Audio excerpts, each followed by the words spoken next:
Hey, we should fix that fucking hole in the fence, you know?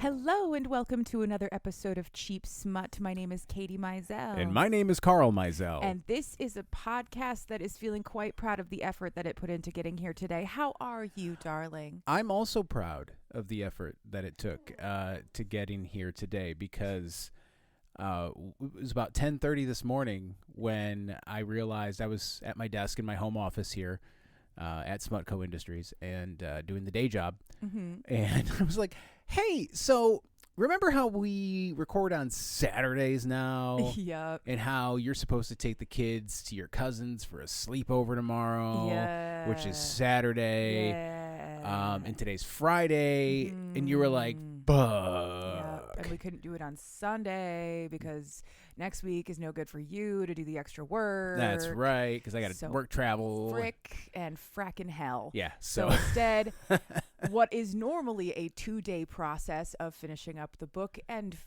rereading it a little bit and finalizing my notes happened today. And thankfully, this book is a book that I'm already well established in the characters in the world, so I was able to dive right into it. That's right. Yeah. This is for those of you who have been keeping score at home and playing along with the home version of the game. This is the final week of the Smutco Industries Summer of Friendship. And yes. What a way to cap it off. If you are new, if this is somehow the first episode you've listened to of the show, for the last 2 months, we've either been alternating between books that are written by friends of the show, and we've had episodes that were co-hosted by friends of the show. Mm-hmm. We had Gwendolyn Harper on, we had Ivy M. Young, we had Katie Hurd, and then we had Unfortunate Reads, Cassie. a.k.a. Mm-hmm. Unfortunate Reads. And speaking of Gwendolyn Harper, mm-hmm. you got to fly out to Massachusetts to finally meet Gwendolyn yes. IRL. Yes. And you hung out with her and Dee, and you got to be on an episode, a forthcoming episode yes. of their podcast, the In Our Ears podcast that I cannot mm-hmm. wait to listen to. I'm just going to, Gwen, if you're listening to this, if you could chapter it just to the parts where she talks about me. I want to hear that. I'm kidding. I'll listen to the whole episode, of course. You better. Of course. I'm going to have a lot of driving yes. to do this next week, so I'll have plenty of time to do that. So the point I'm driving at is that we have previously covered the first 2 books of Gwendolyn's, what is the proper name of the trilogy? Zombie Apocalypse Romance Trilogy. The Zombie Apocalypse Romance Trilogy, or ZART if you're nasty. ZART. And we've covered the first 2 books, which are Bloody Sunrise, mm-hmm. Bloody Sunset. It's Bloody Sunrise and Blood Moon. Blood Moon, Bloody Sunrise. And this one is Bloody Sunset. Got it. I always confuse this with the Richard Linklater Before trilogy. Oh, yeah. Nope. Different. Yeah, very confusing. Very confusing. So you met Gwen, you were on an episode of her podcast, and now to wrap up the Summer of Friendship, you are covering the final book in the Zombie Apocalypse Romance Trilogy. Yes, that is how we are putting a bow on all of this. I originally was not intending on ever covering this book because I wanted people to want to read the third one. I was going to be like, hey, I'm forcing these people to go and read at least one of Gwen's books. But it's been long enough. Yeah. It's been over 50 episodes since the first book that we covered of hers, so it's time to finish this up. So this is Bloody Sunset by Gwendolyn Harper, book 3 in the Zombie Apocalypse Romance Trilogy. It is available for $4.99 or through Kindle Unlimited. There's no print version available as far as I can tell. Gwen, correct me if I'm wrong. Jumping right into the triple T's, our triggers are violence, gun violence, gore, life-threatening situations, zombies, post-apocalyptic creepy dudes. There are no unicorns in the zombie apocalypse. Which was my general way of saying it's nasty out here. It's the zombie apocalypse and everything sucks. Yeah, that is a thing that zombie apocalypses are kind of known for. Yeah. So it's going to hurt your feelings. Trigger warning, it's going to hurt your feelings. I don't usually cry when I read these books. I cried during this book. So congratulations, Gwen. I'm a pretty stoic reader. You broke that seal. The tears came falling out. Our tropes are hurt comfort, found family, this damsel carries a gun, a murder mystery somehow. When did this become the Silence of the Lambs? Oh, God. And our titillations are light femdom, light breath play, sex after the end of the world. Oh, okay. For a full recap of everything, please go listen to episodes 21 and 32. That's for Bloody Sunrise and Blood Moon respectively. But I am going to give you like a quick recap, or as quick as I can here. So the world ended, zombie apocalypse style. Our FMC, her name is Caitlin Meadows, survived a low-altitude plane crash only to find herself in the middle of a zombie apocalypse.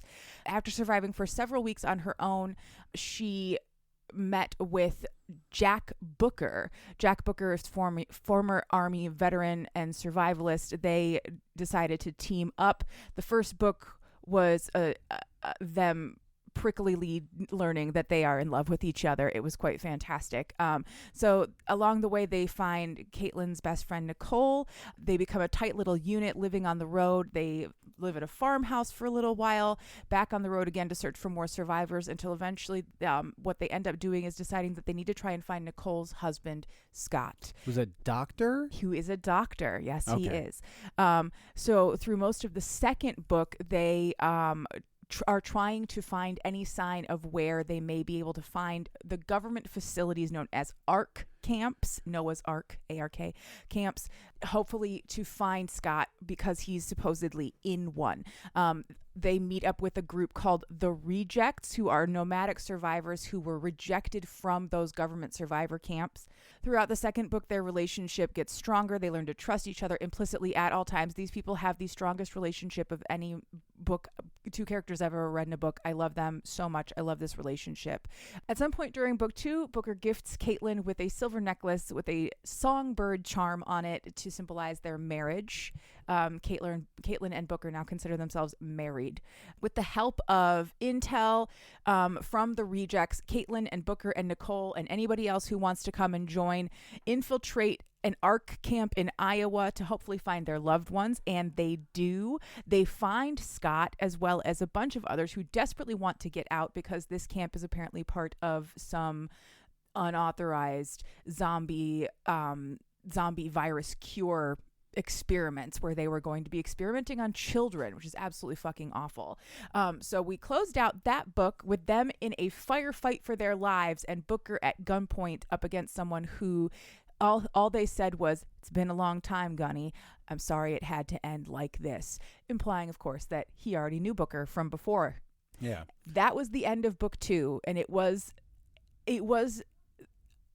a cliffhanger that nearly broke me. Like I was upset. And then I didn't read this book for a really long time because I didn't want to know. I was like, I need to not know what happens because everything's just going to be so bleak. There's a whole book. God, there's a whole book left. Oh God. So much can happen in the course of a book. I know. And while I know Gwen like very specifically does promise happy endings, she will put her characters through hell, but they will always be happy on the other side of it. I just couldn't, like, for a long time, I was like, I can't do the hell part. I can't do the hell part. I can't do it. It's fine now. When you find yourself in hell, wait until you're ready to finish that journey. Yeah. When you're going through hell, maybe sit down, have a nap. Yeah. Give yourself some time to rest. Yep. Hydrate, or die straight. Yep. And you might get out before the devil even realizes that you're in the wrong place and you don't even know how you got there. We stretched that one a little thin, but I think we got there. Yeah, I think we put a pin in that in the end. Okay, So let's keep going with this book, starting exactly where we left off. Booker is at gunpoint. Caitlin is hiding behind some piece of machinery in this big open facility inside of this government building, and the first thing we learn is that this is a guy named Ferguson who knew Booker from the war. They were in the same platoon together, and they were also in Atlanta together. This conversation was ugly as fuck. They were taking jabs at each other. Ferguson was purposefully trying to attack Booker for abandoning his post and for abandoning Ferguson. Caitlin is for a while thinking that she's successfully hiding until he says, "Nah, I know you're there too. Don't try any funny stuff or I will fucking shoot this guy." Eventually, what they end up doing is she comes out and talks to Ferguson just enough to distract him so that Booker can, what he ends up doing is grabbing him and snapping his neck. As soon as that happens, they head back to the group. All of the rest of the survivors, Nicole, Scott, all of the kids, Nathaniel, who is Caitlin's ex-boyfriend, who also happens to be That's part right. of the rejects. That's right. He's also there helping with this escape attempt. They have managed to commandeer a couple of buses to get everybody out, and Caitlin and Booker are running to catch the last bus to like jump in the emergency exit, full on action movie style. There's a Humvee coming up behind them, guns blazing. They manage to get in just as Caitlin gets clipped in the arm. She catches a stray shot to the left arm, but she's fine. Mm-hmm. And away they go. Eventually, they clear through what is there's a giant zombie field surrounding this facility that they have cleared through, and they are on their merry way. They go back to their sort of nomadic survivalist lifestyle that they were doing before. We jump forward a couple of weeks, and then the next time we meet up with them, they're all camping out in Oklahoma. This is the first time that we are introduced to a newcomer in the group. His name is Seth, and she gets a kind of weird vibe off of him, but she doesn't really know why, because he is perfectly fine around everyone. He's never he seems to be banal, but she gets a weird vibe off of him. So she just sort of puts that in the back of her memory for later. And then we start getting into the meat of the emotional element of this book, which is Booker has severe PTSD. No shit. Yeah, you don't say. And so he has a lot of night terrors. One night he has a severe nightmare. Caitlin is really good at waking him gently, helping him feel safe in those moments. But this night, once she wakes him up, he's so terrified. He hugs her so tight that he actually bruises her ribs. And that is an ongoing conversation that they have throughout the rest of the book, his mental health and her safety. At some point in the book, he actually decides that he's not going to have any weapons in their room anymore. Because he doesn't want to accidentally hurt her in his sleep. So they sleep she has to have a knife somewhere in the room where he doesn't know where it is, and he can't have anything. I get a knife, yeah. You get nothing. Yeah, well, that's his rule. You get a knife, that's fair. I get nothing. Absolutely. But I need to know that you're safe, even against me. It's so heart-wrenching. The things that these people went through this book is just like, oh my fucking God, Gwendolyn, Jesus. And that PTSD surely was not helped by a zombie apocalypse. Right? For sure. Pretty sure that exacerbated things. Yeah. Over the next few days, things are kind of rough until let's see, Caitlin and Nathaniel have a conversation, and they sort of clear the air on that. She basically says hey, I did care about you, and then the world ended, and I wasn't sure if you were. I didn't mean to get married to my soulmate during the zombie apocalypse while you were still alive. I'm sorry. I forgot. I thought they'd broken up. I didn't realize that it was the apocalypse. It was the apocalypse that ended not just the world but also their relationship. Yeah, it was the whole thing. That was part of her emotional journey in the first book, was coming to terms with the fact that her boyfriend was likely dead, and so she wasn't cheating on him. I forgot about that. Yeah. They clear the air. Everything is fine. Nathaniel's like, hey, it's not exactly a normal everyday occurrence for the world to fucking end. Shit happens. It's fine. He does end up with somebody else in the camp later, and that's really nice. So he gets a little closure for himself. Good. Yes. Booker, one day, Caitlin finds him crouched behind a bus having a panic attack, a full-blown panic attack. And this is where he gives us the information about Ferguson that we didn't know, his backstory about Ferguson. And in clearing out a lot of this, he doesn't have a lot of night terrors for a while after this, so I think he really just needed to talk about it. But Ferguson was in his platoon, saved his life on multiple occasions. They were close. They were friends. When they came back, they got jobs together. And then when they were in Atlanta, and Booker thought, I can't do this. I can't kill civilians just because my superiors told me to. He told Ferguson that he was going to leave, and if he wanted to, he could come with them.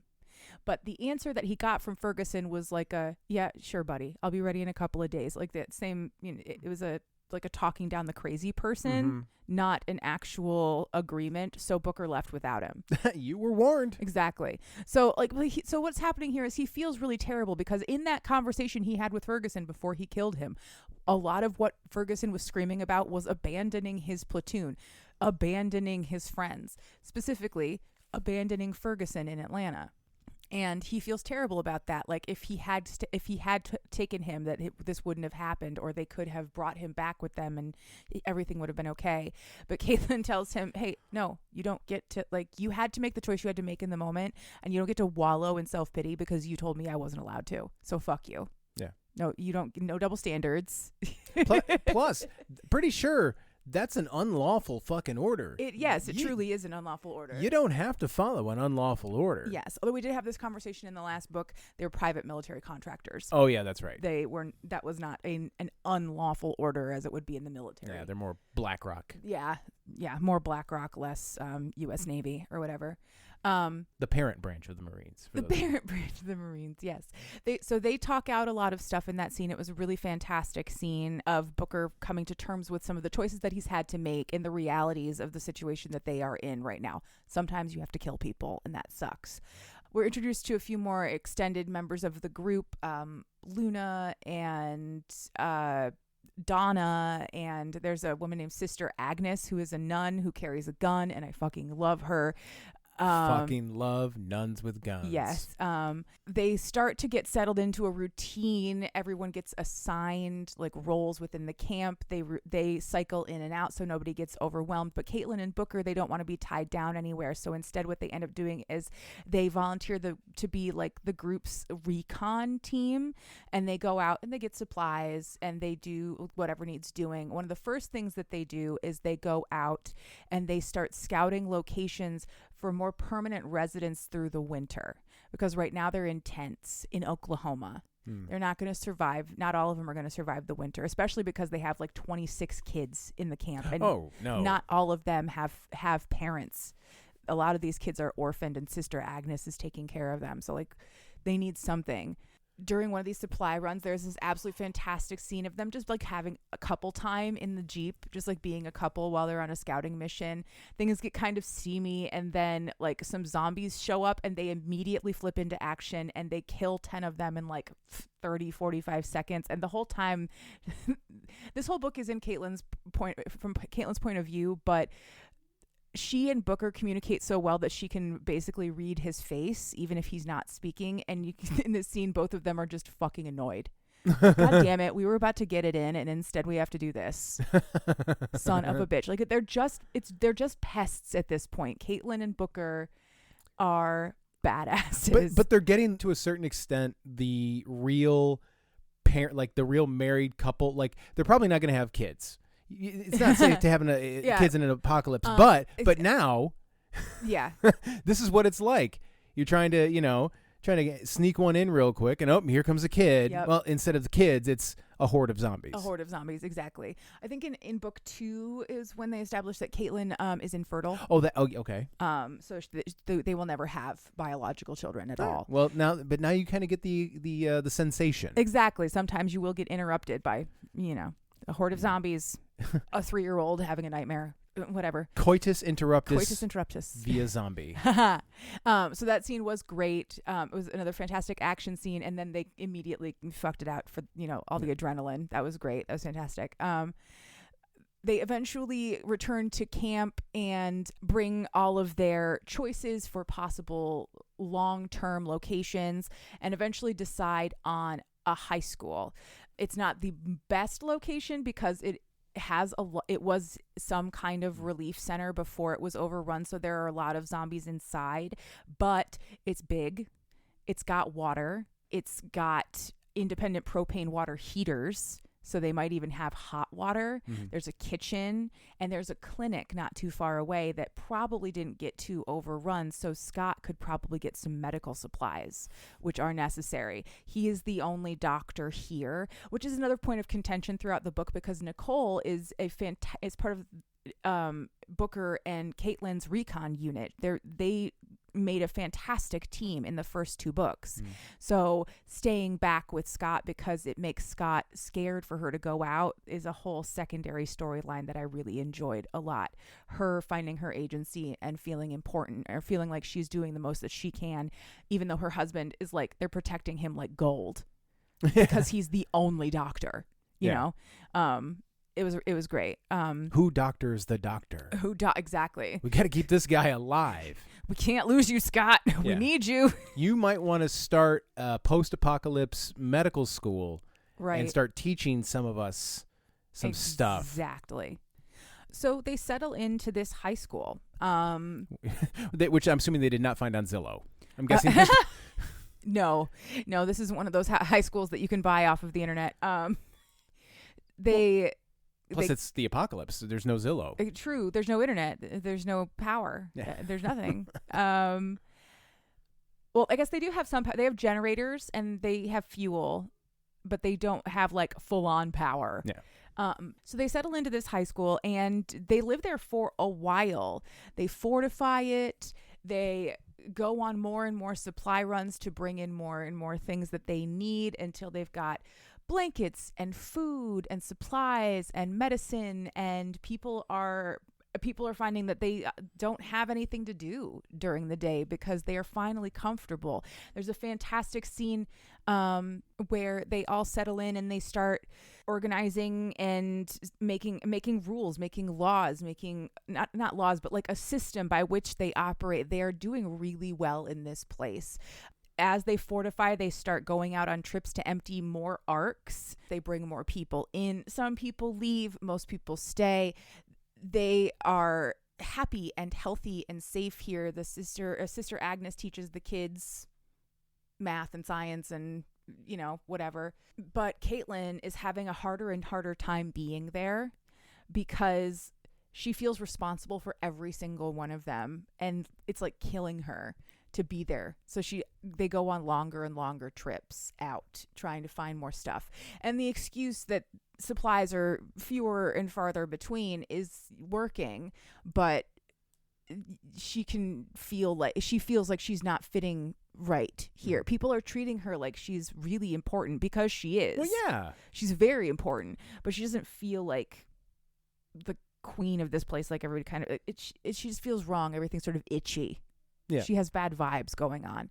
She gets more and more weird vibes from Seth. Like, he's kind of a creep. She finds him randomly, like, walking the hallways at, like, 5 a.m. quietly. And that's fucking weird. She talks to him after one supply run and says something that, his response catches her off guard in a way that makes her feel uncomfortable. Just little things are adding up. She tells Booker about it at that point because through line from the first book and part of the second book is her not telling him when she has gut feeling and him not listening to her. He listens and he's like, okay, well, we'll keep an eye on him. We don't have any evidence that there is anything wrong. But he speaks in riddles. But if he gives you a weird vibe, and we will keep an eye on him. Trust that shit. Yep, exactly. Trust that shit. It's around this point that they meet a little girl named Desi. She's 10 years old. She is orphaned. She's smarter than anyone in the entire camp. They first meet her when she is fixing the Jeep without Booker's permission. And then when he yells at her for it, she starts lecturing him about his car maintenance because her dad taught her how to do this shit. And his oil is not cutting it, buddy. You need to switch to extended life or whatever, extended mileage. This is a late model. You put synthetic in this. Yeah. Okay. She is delightfully precocious. Like I said, she's 10. Throughout the course of the book, they have to keep finding more and more advanced textbooks for her to read because she's devouring it faster than anyone can give it to her. At one point, she's got calculus homework. She's 10. Yeah, but unfortunately, she's in Oklahoma, so those textbooks are probably not super reliable. At this point, actually, they're in Kansas, but still, they're in a high school in Wichita.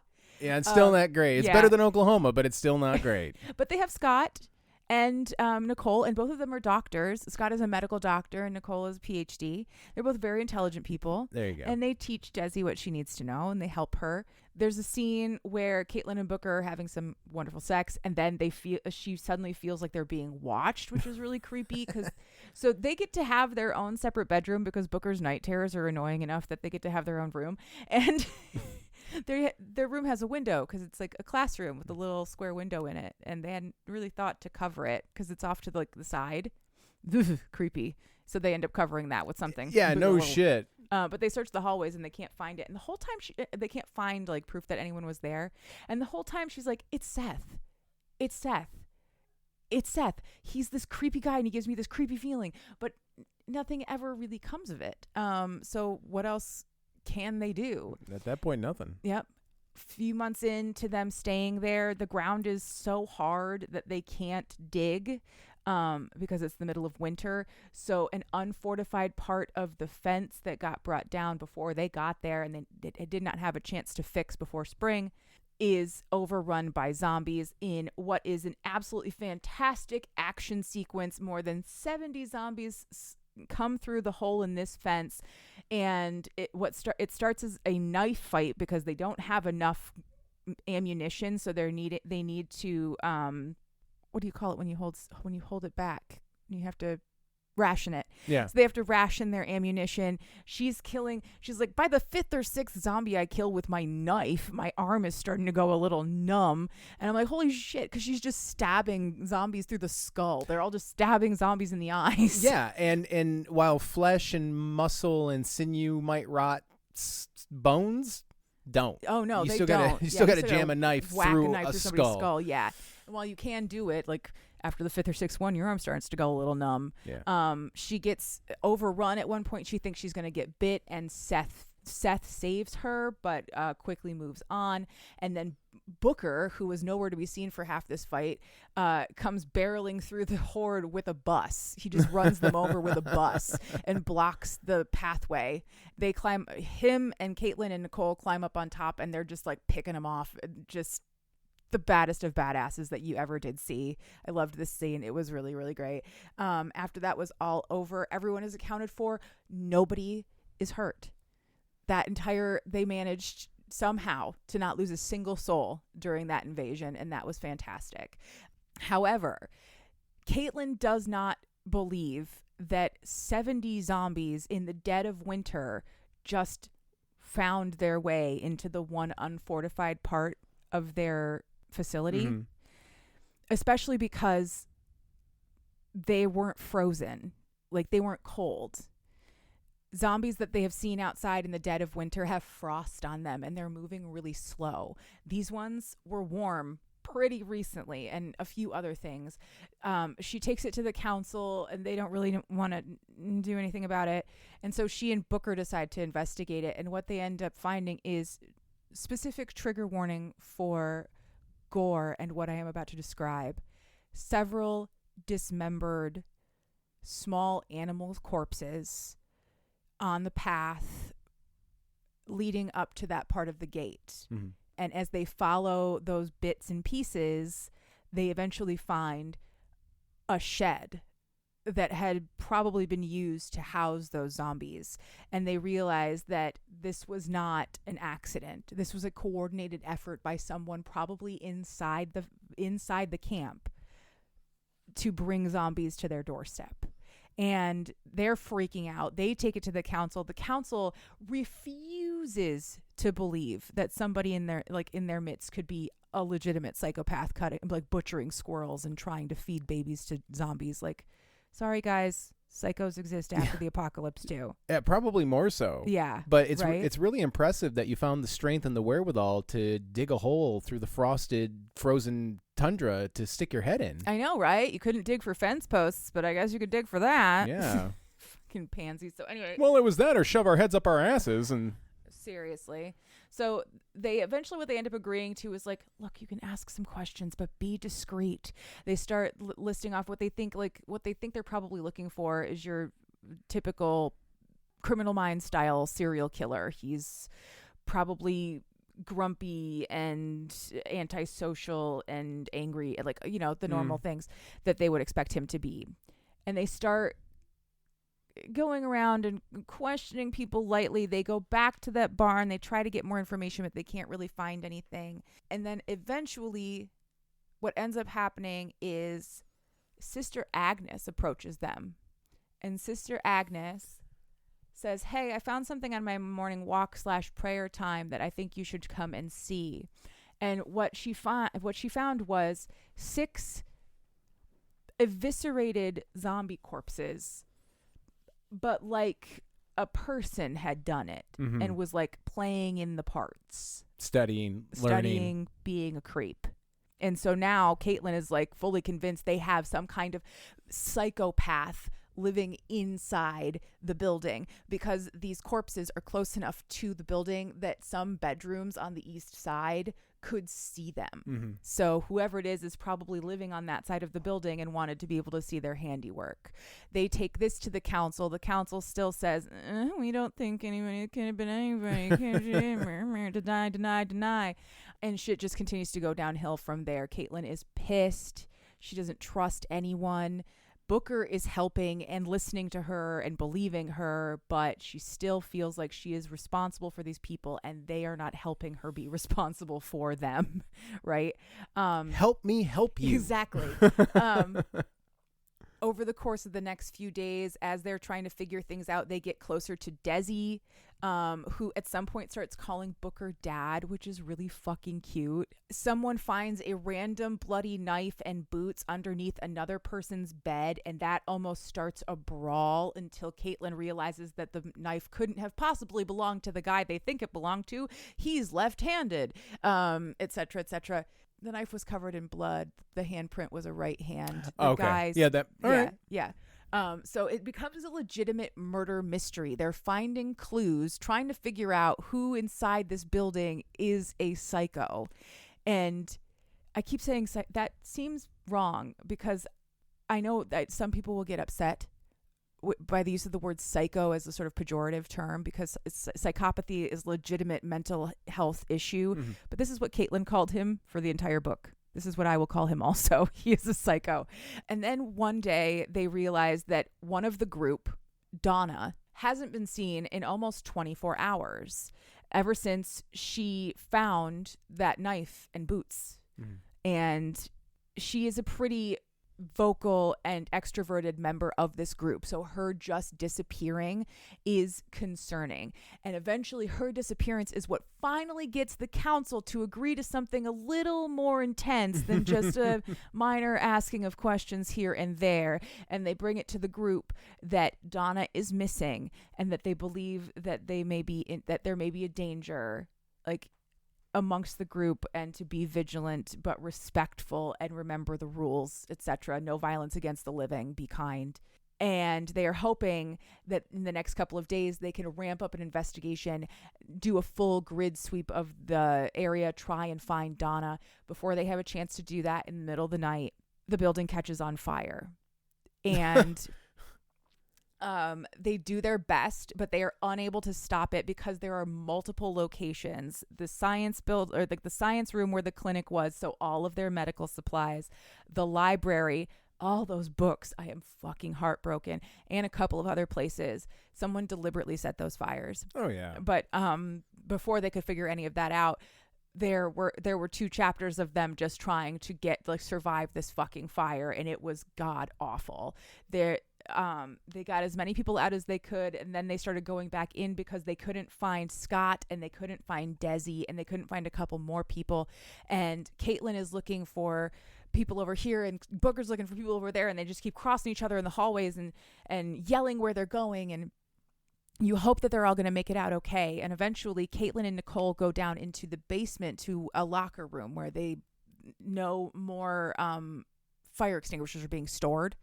And in the closet where they thought those fire extinguishers were is locked. It wasn't padlocked before, but it's suddenly padlocked now. Fuck that. They're not sure why, but they're going to break it because they need those fire extinguishers. They break the lock off, and Donna, as a zombie, comes shambling out and starts attacking them. And they fight her off as best they can, but neither one of them is armed they're not entirely sure what's going to happen until Booker comes around the corner, because he knew where she was going to. Every time they crossed paths, they told each other where they were going. So he came to find her. He bashes poor Donna's head in with a baseball bat, and they leave. And they cannot save the building, but they do save Desi, who was in that basement trying to fix the sprinklers. That poor, precocious engineer of a child was like, I can fix it, but she couldn't reach what she needed to reach because she was too short. Poor thing. I felt so bad for her, because she could have too. Yeah. She could have fixed everything, but they didn't have enough time. Would that my body grew in proportion to my intelligence. Right? Then she'd be a giant, like Mount Lady from My Hero Academia. Anyway, so they clear most everyone out, but they do end up losing several people in that fire, including Donna. We'll count Donna amongst that number. They clear out everything they can before the building is engulfed. They get everybody on the buses, and they leave until they eventually find a trailer park. That they divvy up trailers. Everybody. Bit of a step down. Yeah. Well, they're doing their best. Yeah. So they divvy up trailers. Whatever supplies they have, which is not a ton, but they took what they could, and they get kids settled into trailers, and like everybody's doing their best. Caitlin and Booker get their own single wide trailer in the back, which they end up sharing with Desi because she can't sleep with all the other kids in the kids' trailer. She and Booker start talking about what they're gonna, like, they know that this was Seth. Like, she has absolutely convinced herself that the person who did this was Seth. He brought the zombies in, and he burned the place down. But she can't prove it. Nobody can prove it. So she needs to figure out how she's going to do that. And what she decides to do is she needs to get on his good side enough to get him to admit it, because the only person that he seems to really have a shine for is her. Mm-hmm. So one day, while they are at breakfast, and by breakfast I mean like watered down oatmeal, cooked in a pot over a stove, doing their best.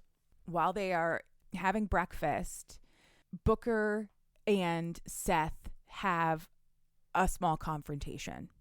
It was nothing, but it was the opening that Caitlin needed. She goes to Seth.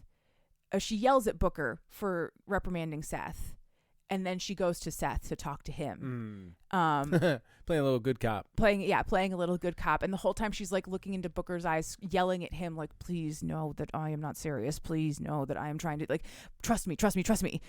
And he just has to go along with it until at the very end, as she's walking away, she's like, you fucking jackass. And then he's like, oh, she's fine. Jackass is basically like saying she loves me. It's fine. She takes Seth around the corner to talk to him in private, which is just like behind a bus, and buses are well known for their sound absorbing properties. Exactly, and gets him to admit that he did let the zombies in through the gates and set the building on fire. And he did those things to prove that their fortifications were not strong enough, and that he was the one who knew what was best for them. He was playing hero, the sort of serial killer version of like an angel of death. If you see something, say something, Seth. Don't do something and burn the fucking building down. Right? Fucking Seth. So fucking Seth. I was gonna actually TW this with creepy asshole's named Seth, but I didn't want to spoil it. Yeah, that would have been a bit of a spoiler. Yeah. So yeah, he did all of this, and again, and it's an angel of mercy sort of serial killer situation. He's doing this so he can play the hero. He's doing this so he can prove like that he knows better. Same with there are like serial poisoners who are doing it to prove that the water supply isn't protected, but it's not protected from you, Steve. You know, like, it's not protected from you. Otherwise, it would have been fine. So she gets him to admit this, and then Booker and Nathaniel jump on him and arrest him and put him in a trailer while they decide what they're going to do. Ultimately, what they end up deciding to do after a lot of debate is he's going to be executed. They're going to execute him. Oh, good. He, through manslaughter and malfeasance, managed to kill at least 8 people. And they don't, their other option is exile, which would be fine. In my opinion, would be fine. I'm down with exile, but somebody would have to drive him out far enough. And who wants to hang out with Seth? I was gonna say it's the old space joke. Do you think I should lose the jacket? No, I think you should burn it. Because if you lose it, you might find it again. Exactly. Yeah. Seth is the jacket. Seth is the jacket. Exactly. So they put him in one of the trailers, and they try to ask him questions. They try to get him to talk, like, what the why? What the hell? Who what the fuck? Do you have any more plans? Do you have any more weird shit that you want to tell us? You know, anything at all? And he really won't say anything. The only time they even get him to open up a little is when Booker taunts him with the fact that he will never have Caitlin because Caitlin is Booker's. That's it. Other than that, there's nothing. That night, after they have voted for the execution, she can't sleep. And she ends up going to talk to him to get him to say, tell her anything at all about why he did what he did or how he did it or anything. And she does get him to open up. In this scene, this was why I said in my notes, when did this become the Silence of the Lambs? This was very Clarice interviews Hannibal. The tension was tensioning in a very specific kind of way. Yeah. And it was a great scene. And he basically says that he did it because of all the reasons I already said, that he was smarter than the rest of them, etc., etc. Wank off. Which again, say something. Swear to Christ. Hey, guys, hey, we should fix that fucking hole in the fence, you know? Hey?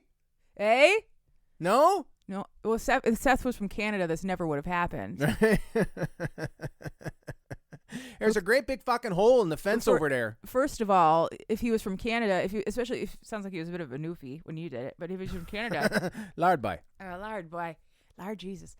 If he was from Canada and you said you needed a post dug, he would have done it. Yeah. Ground's frozen. So what? Ground's frozen. I'm from Canada. Ground's always frozen. Ground hasn't been unfrozen at my papa's farm since 1952. We've been digging in the ice up there for pretty near 6 decades. Yep. It's fine. Give or take. He would have dug it. Yeah. And he wouldn't have even needed to take his took off. I built a whole fucking horse pen. Yep. In February. Yep. In Michigan. Yes, you did. Fucking it is doable. Seth. Fucking idiot. Anyway, so after that conversation, she goes back home to have breakfast, a little bit of sleep, and then the execution is in the morning. Oh, best time to do them. And some people are awake, some people aren't. She's sort of looking around like, I don't know who's going to stay for this or what. Like they're going to shoot him, but they're probably going to take him outside, you know, whatever.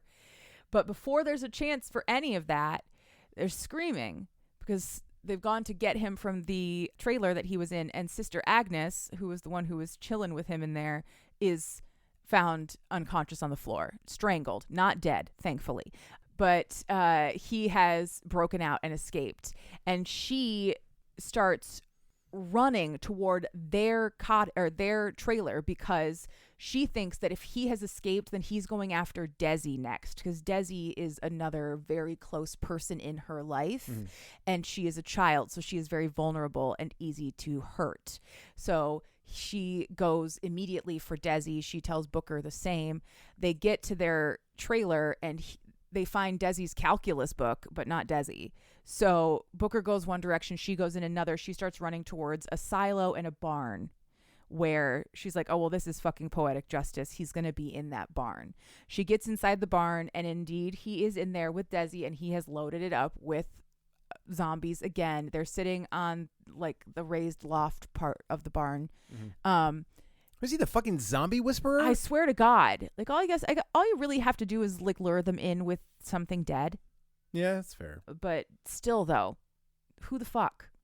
Only Seth. He's only like, this guy. Fucking weirdo. Here, boy. Keeps pet zombies. Yeah, it's a hobby. So he's got Desi on this rickety ass rotting platform. She goes out to talk to him on the platform, and he is threatening to throw Desi over the edge if she doesn't do exactly what he says. And if Caitlin doesn't do exactly what he says, this whole situation was absolutely terrifying. People who threaten children go lower in hell than Hitler. It's just, I can't. It's so gross. So she ends up getting Desi away from him and out the door. But then the platform starts to collapse. And she's thinking, well, this is fine. At least I saved Desi. They fall into a horse pen that is actually enclosed on all four sides. Wow, it's actually better. Yeah. And they start fighting. The pen isn't going to hold up for long. I mean, if the whole thing's sort of crumbling, the zombies are going to break through the wall eventually, but they start fighting, and she's hoping that she can fight him off. And she does. Eventually, what she ends up doing is he grabs her. She wrenches his arm backward and breaks his wrist, and then sort of shoves it through the floorboards further into the zombies and lets them eat his arm off. And leaves him there to bleed out. She pulls herself away and runs out. And it's only when the adrenaline has worn off and the screaming has stopped that she realizes that she has one small bite on her wrist. God, I hope it was Seth. And she covers it up and she goes back inside and she tells everybody about what happened and how Seth threatened Desi and how Seth died, and everybody feels kind of relieved because like nobody actually ended up having to execute the guy. He did it to himself in the end. But Nicole notices that she's got an injury on her wrist that she will not talk about and she won't let anybody see. She goes immediately to go and clean it and hide it, put on thick clothes so that nobody can notice. She just wants to have one night where everything is normal. She wants everyone to look at her like she is a normal person and not like she is going to turn into something terrifying. She wants all of her friends to remember her happy. She wants to remember Booker happy. She doesn't want any of this to devastate them by telling them that she is bitten. But she can't get away with that because Nicole knows her too well. And so eventually it comes out. She's been bitten. They put her in a trailer by herself until they can figure out what they're going to do, basically. And she says, I know what I'm going to do.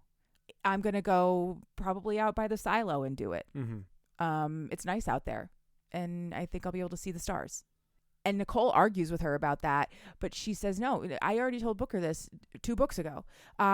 We already had this conversation. I am not going out as a monster. This is what I'm doing. And then Booker comes and talks to her. And he says, okay, well then let's go out to the silo. And that's when I started crying because. Wait, I'm unclear. Who got bit? Caitlin did. Okay, see, the whole time I thought Nicole. Oh, sorry, no, Caitlin got bit. I thought Desi got bit the whole time. Oh no, I'm so sorry. No, the whole time I thought Desi was the one that got bit because I didn't understand what was happening there. Oh, sorry. No, yeah, Caitlin was bitten on the wrist. Okay, so Caitlin's going to go look at the flowers. Yeah, Caitlin's going to go look at the flowers. And Booker says, okay, well then I guess let's go out to the silo. If you're going, I'm going. Like, there's no point. And I can already see that I can see your eyes are getting a little damper than normal eyes. Yeah, normal. Yeah. I got weepy. I started crying. I was really upset by the whole situation, but it also made perfect sense. if Caitlin's gonna die, then Booker's gonna die. Like, that's just the way it is. And I was heartbroken by it, but it was also incredibly beautiful. Mm-hmm. And then as they're sitting there having this moment, Scott comes rushing in and is like, Caitlin, when did you get bitten? What time? Like, what time did you get bitten? And Nicole's like, Scott, they're having a moment right now. She's gonna die, man. And he's like, no, I know. This is important. Read the fucking room. What time? I'm like, no, this morning. We're on the time that Seth died this morning. And he's like, no, you don't understand. If you were sick, you would be sick by now. The average the average time between bite and turning is like 6 hours. You would definitely be showing symptoms, even if you had like long zombie or whatever. You would still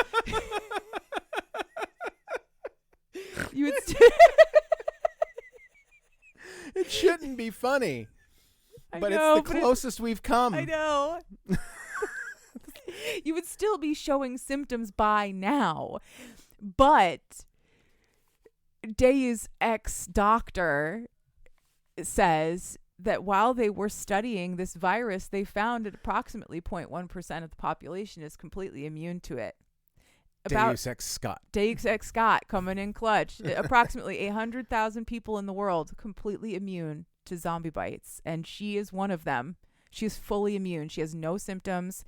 She has no scar. She has no rash. She has no fever. She has no bloodshot eyes. Nothing. She's fine. Fully. Fucking love this. Thanks, Gwen. I thought you said there were no unicorns. I love you. There are no unicorns. There are no unicorns. There's just 800,000 people who are fully immune to zombies. Which that makes sense. Yes, it does make sense. Yeah, there has to be a certain amount of people who simply wouldn't. Like, there are people who are immune to HIV. Yeah. So that's basically how the book ends. We wrap it all up in a nice little bow. Caitlin is immune to zombies, and she's not going to die, and she and Booker don't have to go look at the flowers. Good enough. The last chapter, I haven't really talked about any of the sex. This book is about sex, I promise. No, I mean, you've talked about it. I have. At what point I didn't talk about, there is a fantastic scene where Booker needs to be not in charge for a little while. Oh. It's a great scene. Caitlin takes charge, and that's where the autoerotic asphyxiation or the erotic asphyxiation happens in that scene too. Fantastic. Chef's kiss. Gwen writes great sex scenes. And we wrap up the last chapter of the book as our epilogue. Several months later, they are now in New Mexico. They have traveled to New Mexico trying to find Desi's grandpa's farm, which was something that she had talked about a lot throughout the book, a place that she remembered growing up as a kid.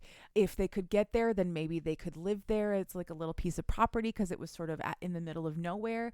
And when Desi described it, Caitlin thought that it was just a farm, like a little farmhouse. No, it's a like 127,000 acre pecan farm or something crazy, this massive pecan farm. And when they got there, Desi's grandfather was still alive because he was living on this big fortified farm that already had fences and gates, because pecans are, like gold. You got to protect them. They had these big wire fences already up, so he was fine. They got to spend a few more days with him before he died of old age and natural causes. So Desi got to have a few more days with her grandpa. And those of the group who came with them to this farm decided to stay and set up camp. They started building cabins there. They have group meals. Desi, who is, again, a genius, has figured out how to make solar panels from some building supplies that they have scavenged from a nearby like housing development that was never finished. Mm-hmm. She found some solar paneling and figured out how to make solar panels. So pretty soon they're going to have electricity, like real electricity. Nicole's like 8.5 months pregnant, and they're going to have a baby among them soon. And there is hope. There is real hope for the first time. And then at the very end, some cars pull up outside the gate, and they're like, fucking scavengers, get the rifle. Okay, if maybe they'll just want water and they'll just leave. But no, it is the group that Caitlin and Booker spent much of book 2 with that they eventually had to leave behind. Caitlin never wanted to leave them and told them that she would be marking the roadways, hoping that they would find them eventually one day. And they did. In this little farm in New Mexico, 1 billion miles away. That little extra bit of hope, because Gwen really wanted to add that little extra bit of good vibes at the end of all of this horror. I thought you were going to say it was Joanna Gaines and her crew. Like, Joanna Gaines showing up with the shiplap. Oh, we're here to... Because even in the apocalypse, those shows fucking persist. Absolutely. But it's zombie Joanna Gaines and a zombie crew, and they're just going... She's like pointing at the... Somehow they still produce and edit everything. You can still hear her saying open concept, open concept. Oh. Okay, so that is the end of the Zombie Apocalypse trilogy by Gwendolyn Harper. I hope I did it justice. I'm sure I didn't. Go read them yourself. They're so freaking good. Thank you for coming on that journey with me, my love. Of course. What else would I do on a Friday or Saturday night with you? I don't know. Play video games or something? Yeah, I mean, that's what we're going to do afterwards. Mm-hmm. But until then, what are you into? I have mentioned it before, but I am going to more specifically shout it out this week. I am into the In Our Ears podcast, which is hosted by Lauren and Dee. They are a fantastic duo. Lauren, aka Gwendolyn Harper, and Dee cover the wonderful, wild, mad, silly world of audio erotica, mostly through the app Quinn, and through other formats, but voice actors and audio erotic content are their shtick. And I got to be on an episode this past weekend where we talked about older women audios, which was fantastic. It's like 2.5 hours long. I think we talked about the audios for maybe 45 minutes. We had such a good time talking to each other, but it is a fantastic podcast. Somebody has called them the Karen and Georgia of Quinn, and I think that's hilarious because yes, they absolutely are. They are two wonderful women that I love spending my time listening to, and I definitely recommend them. The crossover between the In Our Ears listeners and the Cheap Smut listeners is basically a circle. Yeah. So let's get that Venn diagram going, guys. Give them a listen. They're wonderful. What about you, Carl? What are you into? This week, I am into the Gundam Base mobile tour. I am an avid builder of Gunpla, which is Gundam. It's the shorthand for Gundam plastic models. Mobile Suit Gundam is a long-running anime property. It's been around for, 45 years now, starting with the original Mobile Suit Gundam and the Grandpa Gundam RX-78. If you've seen the RX-78, that's the Gundam. Mobile Base or Gundam Base is in Tokyo. I think there might be like an American location in New York. But the Gundam Base is in Tokyo. Mm-hmm. And every so often they'll do a Gundam tour across the United States. And I was very fortunate to have a stop be about an hour away from where we're at. So I got to go, and I couched it in work because I was like, oh, I've got some clients. I'll go visit some clients, and then I'll go to the Gundam Base mobile tour. And there was a long line. I was like, I don't want to wait for that. But it was held in the parking lot outside of my favorite Gundam store. Shout out Galactic Toys in Grand Rapids, Michigan. And so I went in. I had to exchange another Gundam because, as any Gundam collector knows, you will sometimes buy one that you already have and you don't realize it. So I went to take it back. There's just so many. Yeah, there are. And I was like, oh, hey, so yeah, the event's going on. How's that going? They're like, oh, yeah, it's good. It's going great. I was like, yeah, man, I would love to do it, but I don't have time to wait. And they're like, oh, well, if you go sit over here and you build an entry grade, which is like the lowest tier, if you build an entry grade RX-78 in less than 30 minutes, you can jump the line. And so I just threw caution to the wind. I built that thing in just under 20 minutes. They're like, here's some nippers. Don't need them. I snapped the parts out of the sprues or whatever and built it. I went out, I took it. It was like, this is my Gundam. Me make Gundam. Me make Gundam. Me buy more Gundam. Make Gundam, buy more Gundam. And exchange model for more model. Exactly. And so they let you go in this trailer, and they have everything on the walls there. And I was like, oh, I'll get 1 or 2. I walked out of there with 5 fucking Gundams. Yes, you did. Plus the big bag. Big bag, which I got a custom, like it's a cool bag that I can use forever now. And it was so great. And I would have loved to have taken them all home, but I could only justify, I could have afforded more, but I could only justify the 5. And it was just so great to be able to experience that, because I would love to, and I will one day go to Tokyo. I will go to Gundam Base. Maybe when I go back, they'll have the life-size, like 50-meter Gundam back up again. Oh, yeah, the one that moves. The one that moves. I'll link that. I'll find a video of that, and I'll link that in the show notes as well. And I don't know. I'll just link dates to the Gundam Mobile Tour, maybe. I don't know. But that's what I'm into. Thank you for listening to me babble about that. But I get really excited. And I'm not even. I'm still pretty much like a Gundam neophyte. Like I don't really know a lot about it. I love watching videos about it. I'm doing all the things that like veterans say you're not supposed to do. Like you don't cut the part right at the edge of the part. I don't have time to fucking leave a nub and then get a scalpel out and trim. Fuck that, man. I'm a middle-aged dad with 2 kids. I'm not trying to impress anybody. I'm just trying to build these things. But I could still talk about it. Yeah. All day. So, but I won't. What do we have in store for our next episode? Next week, I don't have a name for you because we are going with a special format, shall we say, for the month of September. Oh, that's right. That's right. We are. Yes, we are. For the month of September, leading up to our time at Sinful Signings in Roanoke, Virginia, we will be celebrating Sinful September. And hopefully what I'm going to end up doing is covering stories by authors who will be at that event, as many authors as possible over the next 4 weeks. We will also have our author interview this month. Our author profile will be Sinful Signings author Brian Scala. And at the end of the month at Sinful, we will be interviewing the one and only author of Butcher and Blackbird, Bryn Weaver. Yes. And right now, A, we're freaking out. Yes. And B, we have said, and we have gotten permission from Bryn to record the episode, record the interview and use it as an episode. That said, I want to make it very clear that I am still working on all the technical aspects of all of this. So there is a possibility that I might not be able to record it. Yes.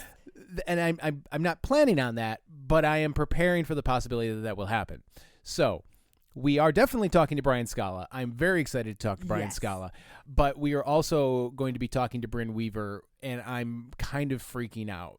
Oh, yeah, for sure. I've never talked to a New York Times bestselling author before. I mean, we do have the... We're lucky. We are lucky because I know for a fact that she is incredibly kind. Oh, she's very sweet. Well, she's Canadian. Oh, well, there you go. I didn't even realize. Yeah, she's Canadian. I didn't know. Oh, then never mind. Yeah. I'm not concerned at all. I've already started my research. Oh, yes, of course, yeah. So anyway, in leading up to Sinful Signings and our interview with Bryn, we will be celebrating Sinful September. What that format is exactly going to look like, I'm not sure, but I will let you know next week when we do it. And if you are listening to this and you're not already on the Patreon, starting in September, we are going to start doing bonus episodes that will only be for our patrons. We might, maybe down the line, maybe months after the fact, we might use them for something. Sure. I think we might use them during the hiatus, possibly. Yeah, maybe we could do that. Something, but for right now, the only place you're going to be able to hear these episodes is on the Patreon feed. And we are going to do the first bonus episode that we're going to do is going to be me recounting Butcher and Blackbird for you, basically switching roles. I've read it. I fucking loved it. Mm-hmm. So if you want to hear that bonus episode, which will be at the end of the month because we've got a lot going on in September, join the Patreon for just $1. But I got nothing else to say, so... Okay. Well, if you've got nothing else to say... I was gonna, in the meantime, because I got nothing else. Well, if you've got nothing else to say, in the meantime, you can find us on social media. We are on Instagram. I'm so sorry. You can find us on social media. We are on Instagram, TikTok. No, I'm going to keep it. Fuck, no, I can't now. Blooper. In the meantime, You can find us on social media. We are on Instagram, TikTok, and Threads at Cheap Smut. If you would like to send us an email, go right ahead, cheapsmutpod@gmail.com. In the show notes, there is a link to our link tree. The top link there is a link to this book. It is not an affiliate link. We don't get any money for it. We're just trying to help the authors out. If you would like to support us, like we just talked about, on Patreon, you can do so like these fine folks have. Vincent Sultanfuss, Kitsune Inc., Cassie, Cassandra, Brian S., April D. Berry, Leah Legend, Dana Goddard, Stephanie Hawkins, Gemma, Lady Squishy Buns, Tia Esk, Rob Gatika, Angela McNichols, Katie Hurd, Gwendolyn Harper, Seneca O, and Rebecca K. The music that you hear in this and every episode is called Nostalgia by Mackay Beats. You can find it along with thousands of other songs free of charge for you to use at the Free Music Archive, freemusicarchive.org. Listener, remember, if there is a book in you, write it. And if there's fucking in it, I'll read it. And then she will come on this show and explain it to me for your entertainment.